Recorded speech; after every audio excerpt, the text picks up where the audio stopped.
Hello, good morning. This is Sir Dave, and today we're gonna talk about the consumer's optimal choices. So we are already done discussing the law of diminishing marginal utility. We're done tackling consumer preferences using indifference curve. We've already discussed as well the concept of the budget lines or the budget constraints. Now, the question is, how can we be able to know if we've made the right choice when it comes to the consumption bundles of goods? So consider once again our product last time, yung dalawang goods na pinag-usapan natin last time, kasi remember, we had Pepsi Cola in can before and burritos. Most likely, the consumer would like to end up with the best possible combination of these two goods. And that is the combination on the highest possible indifference curve. Diba sabi natin, habang lumalayo ang indifference curve from the origin, mas mataas yung utility na makukuha niya. Okay, that is why the desire of every consumer is to go beyond this. Ba?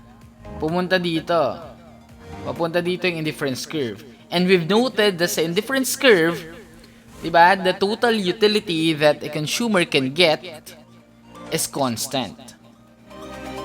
Okay? But sometimes, may pumipigil sa atin para makapunta dito. Diba? Dito, sa mga indifference curve that we can still draw in here. Diba? Ano yun? Ano kaya yung pumipigil sa atin? And that is the budget constraints. Eto, yung pulang yan.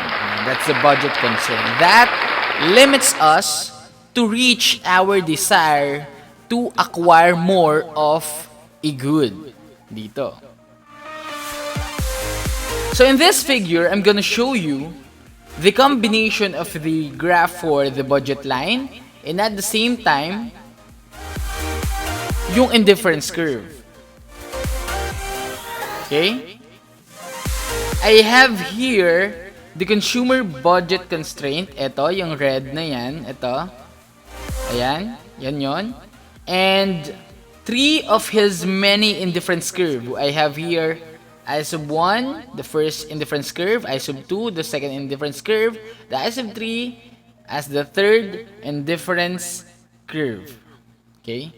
So, for us to be able to determine kung anong combination of goods wherein we can be able to optimize our choices or for us to determine kung ano yung tama nating choice na pipiliin is to find the optimal point. So whenever you're gonna face a graph like this, pinagsamang budget line and the optimal point, you have to remember na hindi lang sa intersecting points ng indifference curve or indifference curve and the budget line, nakikita yung pinaka-optimized na point wherein we can maximize that utility that we can get and at the same time, hindi tayo lumalabas sa ating budget constraints. Well, anyone can agree that, sir, di ba, we can be efficient as long as the combination of the goods that we're gonna consume lies dito sa budget constraint. Tama naman 'yon. 'Di ba? Kasi we can be able to use our financial resources dun sa goods na bibili natin. And that's correct. There's nothing wrong about that. But the question is, yung dami ba ng utility that we can get from the points that lie in here are the same? Remember, our goal is to reach or to get the highest possible utility. And that can only happen when kapag nakita natin yung point wherein the budget line barely touches the indifference curve. At kapag nahanap nyo na yon, ang tawag dun sa point na yon ay the optimum point. So in this point, dito natin na ma-maximize yung choices natin. This is the better combination or the consumption bundles that we can possibly pick. So kung mapapansin nyo, dito sa point B, di ba? You can get 9 burritos and 4 Pepsi Cola. But obviously, if you go in here, dito sa third indifference curve, mas mataas yung utility that you can get. Pero hindi natin kaya yun ikunin because it goes beyond the budget line.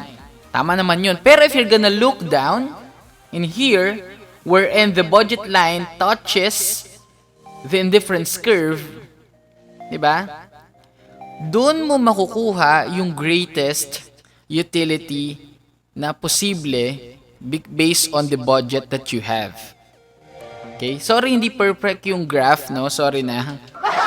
Pero if you're gonna, kapag ito ay perfectly plotted, okay? Ang hirap niya kasi sa whiteboard, that yung point of tangency nitong budget line, itong budget constraint line or the budget line, and the indifference curve, the farthest indifference curve sa origin, nandun yung optimum point. And remember, in this point, the market relative price of the good is equal to your willingness to substitute them or the MRS.